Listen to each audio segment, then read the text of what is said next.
I'd like to introduce this morning Dean Ottino. He is the Dean of the McCormick School of Engineering and Applied Sciences at Northwestern University, where he holds the title of Distinguished Robert McCormick Institute Professor and Walter P. Murphy Professor of Chemical and Biological Engineering. His research has been featured in articles and on the covers of Nature, Science, Scientific American, the Proceedings of the National Academy of Sciences of the USA, and other publications. He is a member of the National Academy of Engineering and the American Academy of Arts and Sciences, and is the recipient of numerous national awards, including the Fluid Dynamics Prize from the American Physical Society. In 2008, he was also selected by the AICHE as one of the 100 engineers of the modern era. Ottino received his PhD in chemical engineering at the University of Minnesota and held positions at UMass Amherst and chaired and had senior appointments at Caltech and Stanford. Dean Ottino is also an artist, and we have here some examples of his work. He's exhibited these works, and he's currently working on a book of the processes that connect technology, business, and the arts.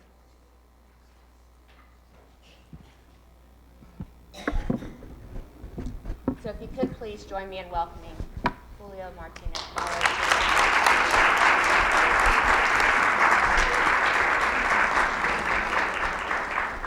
I'm delighted to be here. It's very gutsy of you to invite the Dean of Engineering to give your talk. So, some of those paintings I did, there were at least a couple when I was about 16. So as to how is that I ended up doing that, kind of a 1 minute introduction to that. My mother was an artist, and my father was a professor. Shortly after having 2 kids, she stopped, but I grew up with that, okay? And my father was a professor, and in Argentina, where I grew up, you are a professor of a topic. He was histology and embryology. So I had those 2 things. Then I grew up in a time in which things were very, very turbulent in Argentina. Shortly before coming here, and I was kind of in the middle of this, I was an officer in the Navy. And this is a time in which about 30,000 people vanished in Argentina from the right and the left, okay? So I had 2 things that were important to me at that time. One was math, because it was so pure, perfect. Everything around me was not very perfect. It was very, very turbulent. And the other thing that was cathartic for me was art.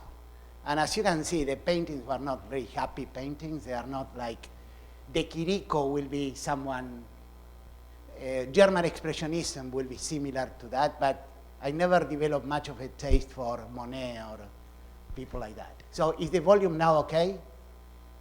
It's okay? Okay, so what I'm going to tell you is not very different than, for example, the last big talk I gave, actually I gave 3, was in Singapore. I don't know how many of you have been to Singapore. Okay, Singapore is a place in which there is no difference, no separation between the corporate sector and the private sector and academia, okay? There are 2 major universities, and I was there to give a keynote to the board of trustees of one of the universities. Very, very impressive group. The chair was the former CEO of Singapore Airlines. And basically what they wanted to know was my opinion on how to increase creativity in Singapore. Singapore is, if it was a company, and you put it in the list of the top companies, and you put the GDP with the market capitalization, will be about 12. Same size of Israel, same size of Finland, very different approaches. If you want to establish a headquarters of something or a branch, it's the most friendly place for business. They don't produce many startups. Israel produces a lot, but have not produced big companies. Finland at least has produced one big company that now is not doing that well, Nokia. Very different, but it's very, very well choreographed. It's like, I don't know, walking inside Neiman Marcos, kind of. It's very perfect. But the main reason I'm telling you this is something of what I'm going to tell you is what I told them. I probably play down the art part less in there, but what I'm about to tell you is basically three things. I'm going to first give you a sense of what is that I'm going to be telling you about. One is going way back when, before art separated from science.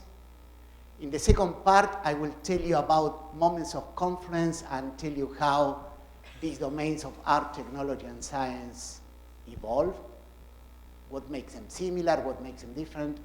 And then I end up with lessons. And in the lessons, I'm going to put myself in the side of art and see if there are lessons that transfer to the other domains, okay? So the first thing,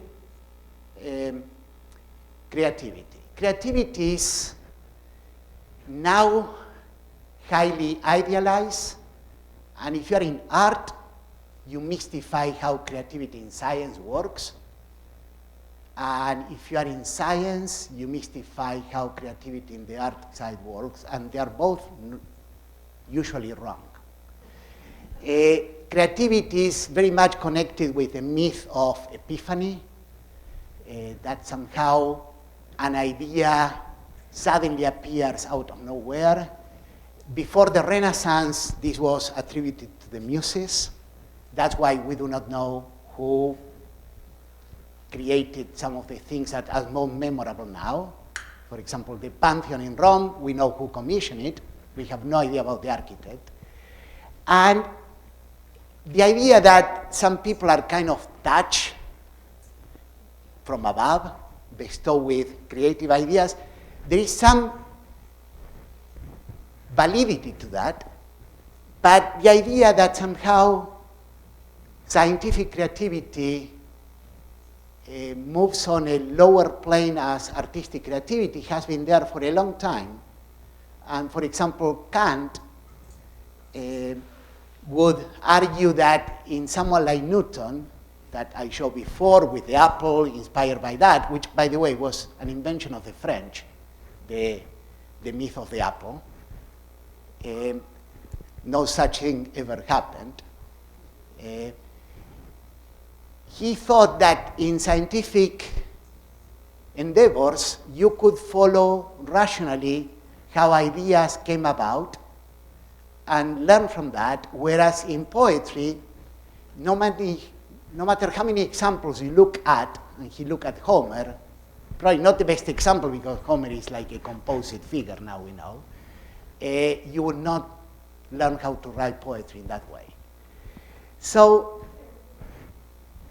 the idea of geniuses is in there, and I presume someone could give the same talk that I'm about to give by sitting on the side of music or sitting in the side of literature.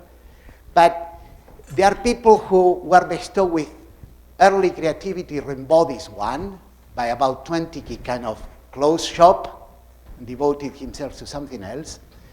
And Mozart is the other example. But if you really want to look at the cases where things happened with the least amount of training, sometimes, the best example, and you could give an entire talk on this, is the discipline where the word beauty will appear the most associated with what people do. It's actually math. In mathematics, there are examples of creativity that seemingly appears from nowhere. I gave before Singapore, I was in IIT Bombay. You know, the IIT, there is a pecking order, and at the top of the heap is IIT Bombay. And I was glad to give a talk in there because the director of IIT Bombay is one of my students. So in India, that counts for a lot, okay? This fellow never received training in math. He sent a stack of papers to the greatest mathematician of his time, who was based in England. This fellow went to lunch with one of his colleagues. They could see that some things were trivial, but some other ones it took a lifetime to prove. And then there is an example. By the way, he was a strict vegetarian, and living in England in the 30s was not a good place to be. So he died very young. He died basically of malnutrition. Had time to go back to India and died very young. And the other one, what is even more tragic, is this fellow Galois. Galois failed twice to enter in the most prestigious French academies. And at some point, he was going to a duel. And the night before the duel, he wrote several pages with what became the foundations of group theory. There is a quote there by Hermann Weyl, who says that the 60 pages that he wrote, that his entire production, were the most important pages ever written in the literature of mankind. That's not something that you see often. And he died at 20. And so this is the category of genius, okay? But these are like the exceptions to the rule. Now, if you put these three domains, art, technology, and science, and if I ask you to assign the words creation, invention, and discovery to each of them, you will probably do something like this. Science is basically about discovery. Technology is about invention. And I think many people will assign art to creation, except that no artist will describe what they do as creation. Creation is a byproduct. It's actually for amateurs to assign creation to art. They will use words like transform, reveal, provoke, many other ones, but creation is a byproduct. Now, I want to go back to the point in which things had not bifurcated, in which art and science, even though science, the term had not been invented yet, it was called natural philosophy, before they split. So for someone like Da Vinci, art and science were two different ways of exploring the world. They were undistinguishable. They were two means in which to investigate things. And this went on, and I'm going to describe two moments in which lots of things sort of had a point of confluence. And one was the Renaissance, okay? So the first story is Galileo. Galileo is probably the most important figure in physics. Is at the same level of Einstein or Newton. So I'm going to give you a kind of very brief kind of vignette about him.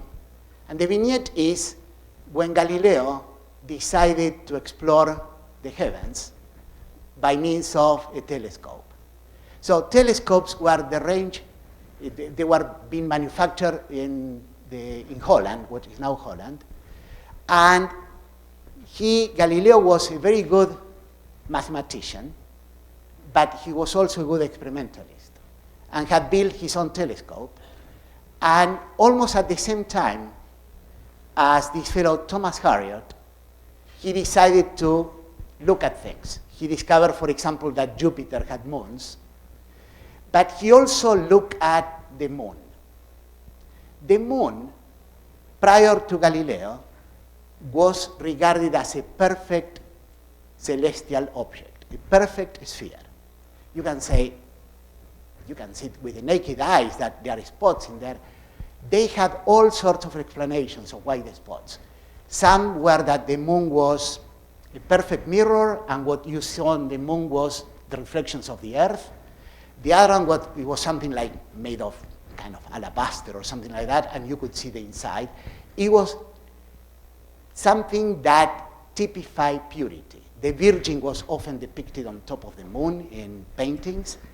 So when they both saw the moon, and they both saw the same thing,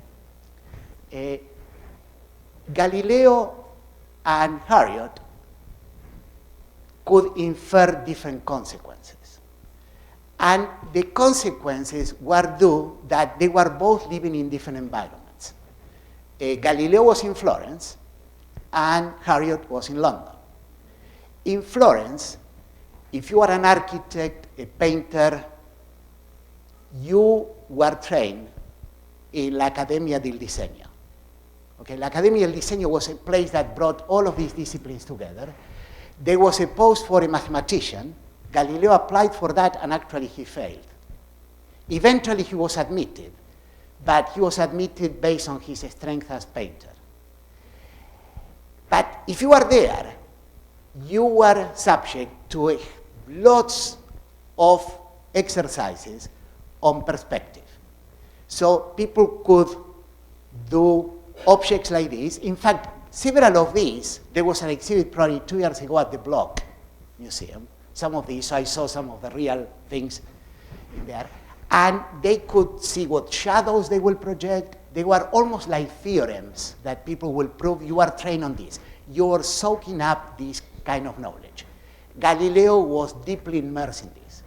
So when they both saw the moon, on the left in there is what Harriot drew, and on the right you see watercolors that Galileo drew as he was looking. But Galileo immediately recognized that those shadows that he was seeing were craters. He was even able to calculate the height of the craters of the moon.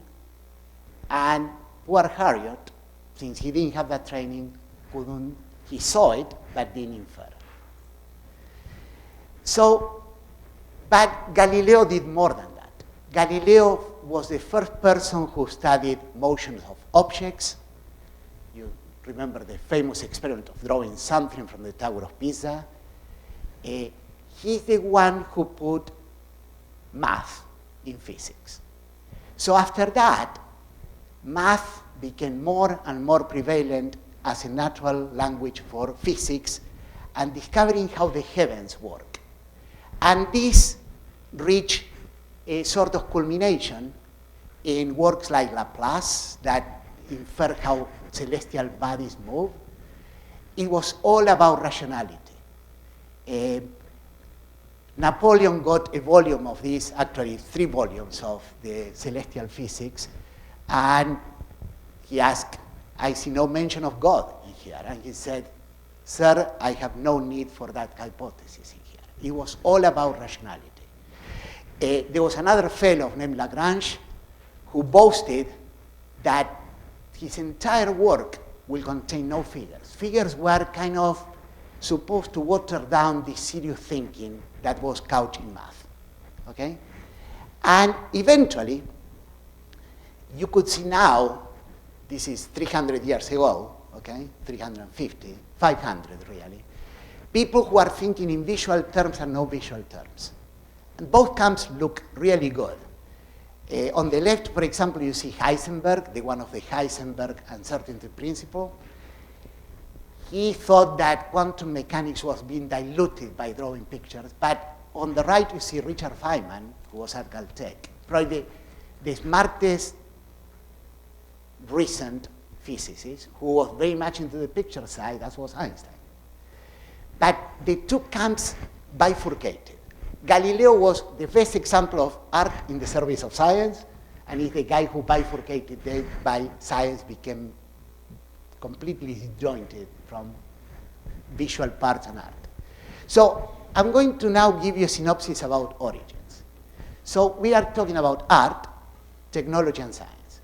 So art is as old as humanity, and technology, by the time that you build a second axe, you are doing technology, and you are doing technology before there were disciplines fully formed in engineering. The Roman aqueducts, that one is in Segovia, is still standing. The Pantheon is still standing, but as I mentioned, we have no idea who designed them. Science by comparison, is a baby. 500 years old with Galileo, 350 with the birth of the first society devoted to science, the Royal Academy of London. In fact, very rarely we know this, the word scientist was coined for the first time in 1834. Before that, there was no word for people who did the equivalent of science. It were natural philosophers, but the word science didn't exist. In this day and age, since you can scan every book, well, this is about 15% of the books have written in English. They have been scanned by Google. And this is the frequency with which the words art, technology, and science appear. The word technology, for example, we know who was the first president who mentioned the word technology twice. It was Ronald Reagan. It's not that old, okay? And you can see before 1920, the word technology barely existed. Now, how do these things grow? This is kind of sketchy, but the biggest discovery of science is science itself, is the way that science grows. There are very few dead branches in science. In fact, the branches will die because people find them not promising, or because people make claims that they later on are disproven. In fact, the bigger the claim, you hear about fraud in science, well, the bigger the claim, the fastest it will be debunked. Okay? Most people here in this university are putting more layers in the edifice of science. If you are lucky, one of them will discover that something that was claimed by someone really big was wrong. You will get in the press by that, okay? So you move up constantly. There are a few revolutions in between, quantum mechanics, relativity, and so on. Standing in the shoulders of giants is a good idea in science. Newton was the one who claimed, I did what I did because I was standing on the shoulders of giants. Apparently, he said that with a double meaning. One of his main rivals was Robert Hooke, and Robert Hooke was kind of, Newton was not a nice man, okay? The only reason that you will stand on the shoulders of someone in technology is to crush that someone. Technology gets displaced by another technology. You don't wait until they kind of run its course. You try to start before. And in art, it's extremely bad to be associated with standing on the shoulders of anybody. So it's kind of more, if you could paint even like Renoir now, that will not get you far. It has been done, okay? So, whereas in technology, if I were showing you objects, technological objects, or in science, I was showing you discoveries, even if you came from another galaxy and you are smart, you will be able to kind of put them in the right chronological order. One builds on the other one. In art, no such thing, especially as you approach the second part of the 20th century and the 21st. So all of those paintings are in between 1890, 1950. Here more. That's Jack Close. More. That one is in the Smith College Art Museum. It's Charles Schiller. These two. But these two were done by the same person. So unless you have taken several courses in history of art, you couldn't put them in chronological order. Whereas in science, you see the evolution. So even though there is a paradox in here, in science, you normally see the end product. You don't see the drafts. You see the final thing. Once in a while, you will see the edited copy of a book or how Beethoven did markings in something, but you see the final thing. Whereas in visual arts, everything that you have done survives. In fact, the job of a curator is show evolution of things, sometimes show evolution of Matisse and Gauguin, kind of in parallel. So, but how does something become accepted and form part of the canon? And what, by something I mean science, technology. The most democratic is technology. We all decide what become part of accepted things in technology. There are two things in here. One is the domain. The domain is everything that has been written, published, exhibited, reviews, what would exist even if human beings were not here. And then the gatekeepers of the domain is the field. And the field is inhabited by people who make judgments about things. What should be published? What should be exhibited? So something becomes part of the domain when the field collectively decides that should be part of it. That doesn't mean that it's a forever proposition. It probably is revised, but that's how things get accepted in there. So I mentioned that paradoxically, in art is where creativity kind of lives in the minds of many, and where the burst of an idea is the important thing.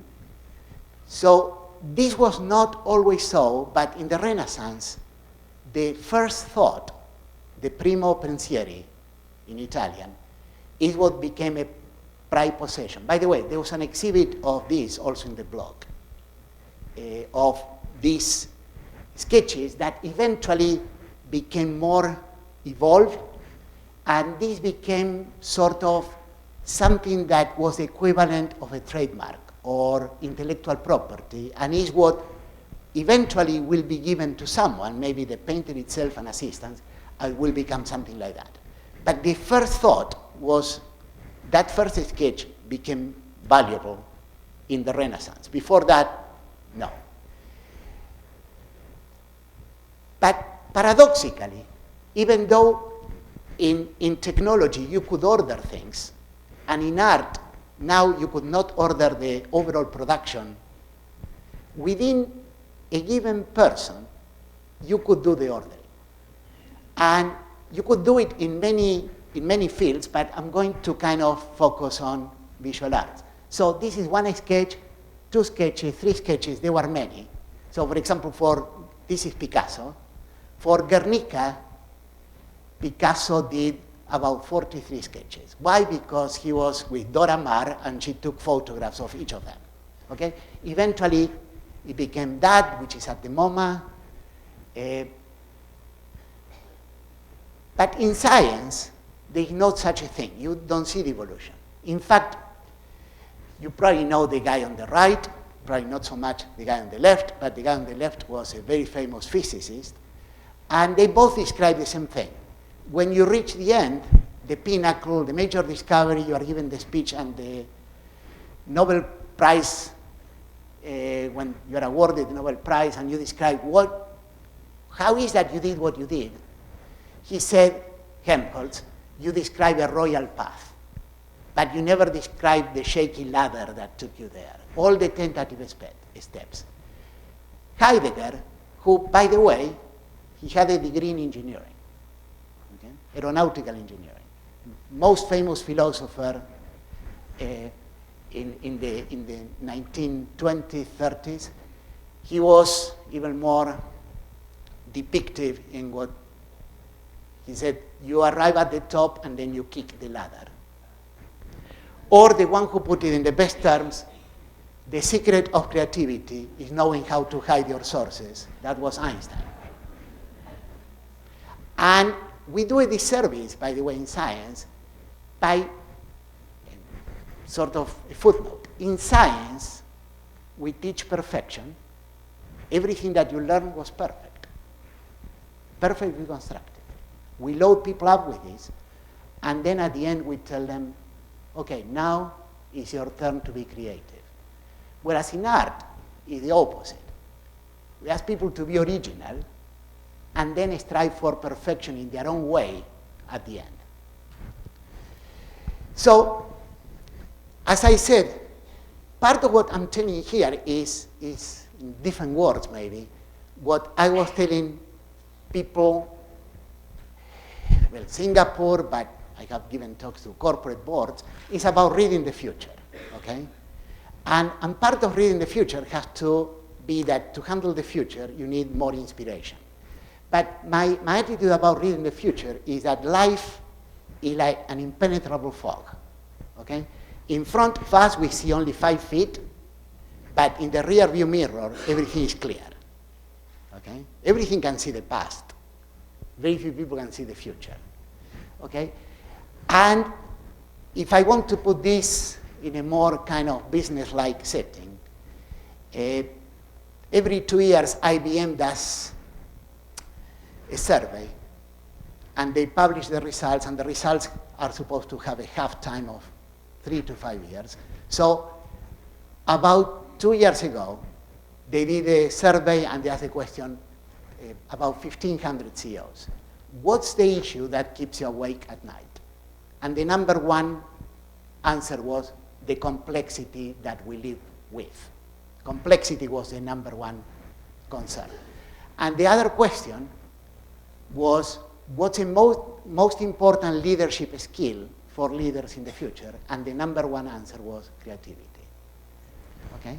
So that's how I link it when I give these other kind of talks. So defy complexity with creativity.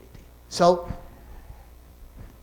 let me kind of give you like a 1-minute explanation of what we mean by complexity, okay? This is one example. There could be thousands of other examples. You will see them reflected in one figure. So there is one problem. Let's say that the problem is the diminishing population of cod in the North Atlantic. Okay?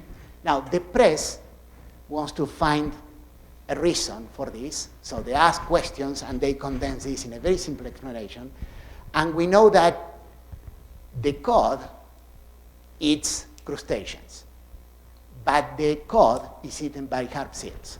So the easiest villain in the story could be either that the crustaceans are kind of being wiped out, or that the harp seals are growing too much and they are eating the cod. So eventually, in the press was the harp seals are getting too abundant. But in many ecosystems, and as I said, this is one example having to do with kind of ecology, but there will be other ones. Every species that is living in the North Atlantic has been kind of documented, and we know who is what. So there are arrows connecting species, okay? This, it's that other thing, it's this other thing. And when you put all of them together, it kind of looks like that. And that's the cod, the harp seals, and the crustaceans in there. If you think that by that linear reasoning, you can understand how the whole connected system behaves, you are deceiving yourself. But the point is that the world is becoming like this. Supply chains, interconnectedness of all kinds. You see the prevalence of social networks and connectivity. The only way, by the way, and this is a plug for something that we're doing now, the only way to make sense of this, intuition doesn't help you, is to have more tools, and the tools are called analytics. Okay? That's what you need to make sense of this. And all of this lives in complexity. So we are good in designing things that have thousands of parts, even millions of parts. An airplane has millions of parts. But each part has been designed to fulfill a function. And if that part fails, you better have a backup, because the part will not suddenly transform into something else. Biology does that, but not systems that we design from the ground up.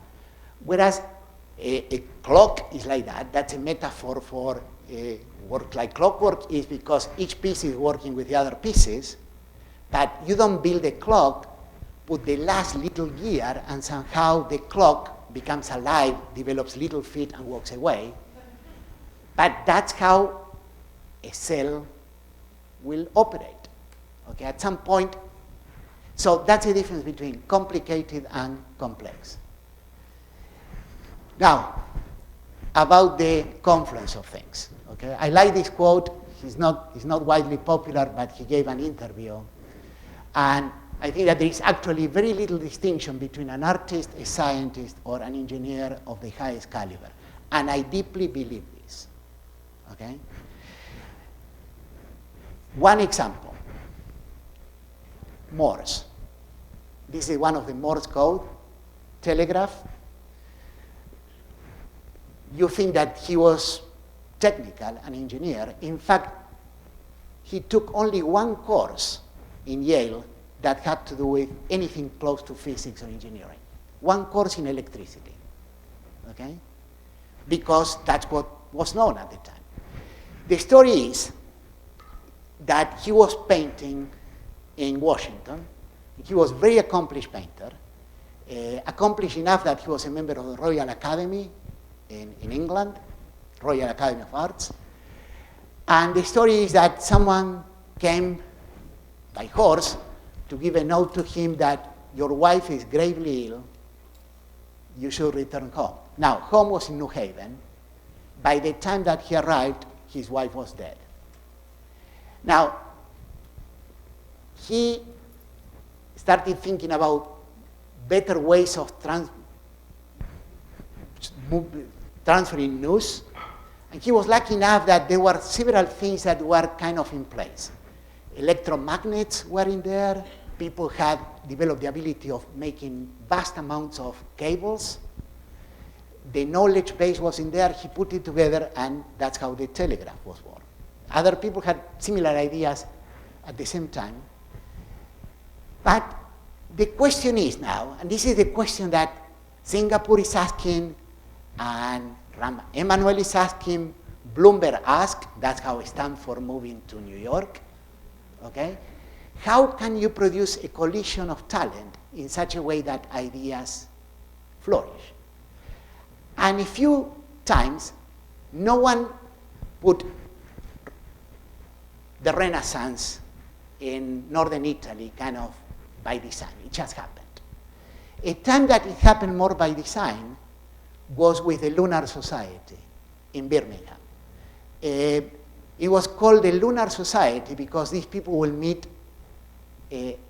only in days of full moon, because they need to walk home, they needed some light.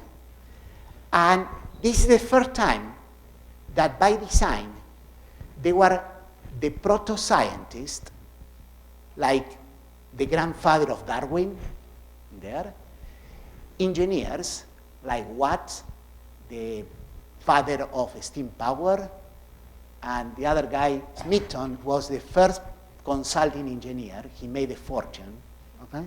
And I think people in this room will recognize the last two people in the last row there. These were people who made the stuff, porcelain, okay? They discovered the secret of what the Chinese had been doing for a long while. So this is the time in which people who studied why things happen, the proto-scientists, met with the people who build things and met with entrepreneurs. And there was an explosion of knowledge in England. This is what produced the Industrial Revolution in some sense. But what's missing from this picture? I would say now, art, okay? And let me tell you what the art part brings to this. So I didn't kind of stress this, but a lot of what the emphasis on analysis when things bifurcated after Galileo and focused on math was the belief that all discoveries could happen because of using the left side of the brain, the rational side, the mathematical side, the analytical side. And the right side, the most creative, I'm speaking in terms of metaphors in here, was kind of left behind, okay? But there is something to this metaphor. And I'll give you one example, okay? So there are people who have studied, usually now in the context of brain plasticity, what happens if you have massive brain loss, if you somehow something happens and you lose completely one side of the brain, and to what extent you can patch up things and the other side will compensate for it in some way. Or for a long, long while, in the 50s, one way to treat epilepsy was by severing the connection between the two hemispheres, cutting what is called the corpus callosum. And one fellow in Caltech, Sperry, got a Nobel Prize in medicine for this, even though there is no medical school in Caltech, okay? He was using data from other places. So the way that you study this is you give people an input, like the figure that you see there, and then you ask them, what is that you saw? So the people who use only the left side of the brain will see something like this, and the people who use only the side of the brain will see this. So it's details and large picture. And the point that I'm trying to make in here, in life you need both. There's no way that you can instantly parachute and be the big picture person without having gone through details. But if you always get trapped in details, you'll always miss the big picture. So I'm going to show you now, quickly, a few things, and then I'll tell you what the lesson is, okay? So these are sketches from Matisse, okay? A few that, in some sense, you can imagine that culminated in this painting, which is in Leningrad, La Danse. But Matisse, who had a long career, he painted until his 90s, showed up every day to his studio and painted. And some days probably was not highly inspired, and painted things in which the painting appears in the background, and here's another one. Okay? This is the lesson. Inspiration is overrated, okay? You don't go and write or paint when you are inspired. You go and work every day, okay? And everybody has a different method, but you have to work constantly.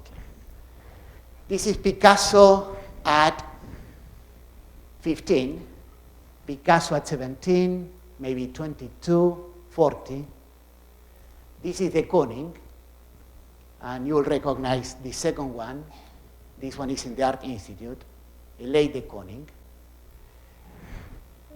So I mentioned people working hard. So Leonardo painted about 7 paintings. He was busy doing other things, okay? But there are 7 paintings that people attribute to Leonardo. Vermeer is about 36, but then you go to Van Gogh, which is more typical, and it's about 900 in the last 2.5 days of his life. Picasso, who had a long career, started like at 15, he did about something every day and a quarter. And Andy Warhol, I just last week gave a talk in Carnegie Mellon. He's one of the major achievements of Carnegie Mellon. He studied there. He had a shorter career, about 28 years. For 2 years, he did nothing because he had been shot by a fan. Did about an object and a quarter every day of his life. So what's a lesson? Start with a solid grounding and equate creation, which is a byproduct, with hard work. I don't know how many of you have seen this. It's called Baboon and Young. Picasso is always found objects. He had a kid, so the head of the baboon became like 2 toy cars, kind of glued together like this, pots and pans. Bad artist copy. great artists steal. This really applies squarely to science and technology. Copying is copying. It's trying to do exactly what someone else did. Stealing is picking pieces and making part of a new whole. There is nothing new. You'll hear this constantly in an iPhone. The secret is on how the pieces get combined. But in the same way that Henry Ford was lucky enough that the combustion engine had been developed, production for petroleum refining was really way up. He picked the concept of the assembly line somewhere, and voila, we had modern production of cars. In all cases, he's picking pieces from different locations. This one is interesting. I presume many of you have seen this at the Art Institute, but the painting is incomplete. The story is that there was a fellow named Bill Hartman, who was a partner in Skidmore, who visited Picasso at his studio in France and mentioned this painting. He had been in, maybe it was in Chicago or something, and Picasso said, yeah, I remember the painting. I had an idea in mind, but when I finished, I thought this didn't really cut it. It was not what I had in mind, so I reworked it. But by the way, if you want the piece that was in the original painting, I'll give it to you. So what happened is that the painting was bigger, and it had another piece, a man holding a fish that the baby was trying to touch, but he arrived at the end. He said, I'm done now. He stepped back, looked at this, and decided that that was not what he wanted, so he cut it and painted it. There are valuable lessons in here. Applies from finished products, quote unquote, works of committee, is do not converge quickly. Step back and look at the entire picture. In my view, this is kind of sweeping. There's nothing that cannot be made better by simplifying it. But the tendency is always to put more. So finally, the last lesson. This is also Picasso. So these are lithographs. But I went quickly, and if you look at the dates, that was the first, second,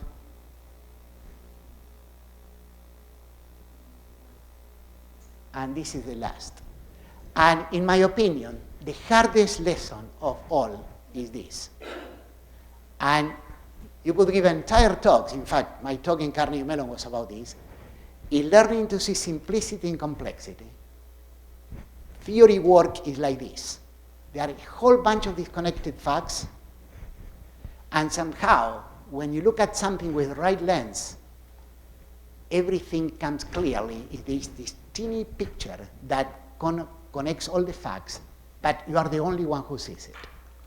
But once the picture is there, how does the picture can be augmented and capture tons of things? As an example, the entire paper of Watson and Crick, the DNA paper, 900 words only. The one who uncovered the structure of the DNA ends with a sentence that is the understatement of the century, okay? It has not escaped our attention that the structure that we propose can have interesting biological consequences. All biotechnology is contained in that picture, okay? So, but from an educational viewpoint, which is, so I wear like 3 hats. One is dean, then I work on my own work, research, write papers. A third component is I go and give talks. But from the educational part, if there is something of this translates to students, is this. Is that when people see this, rather than seeing this, they see this. Thank you.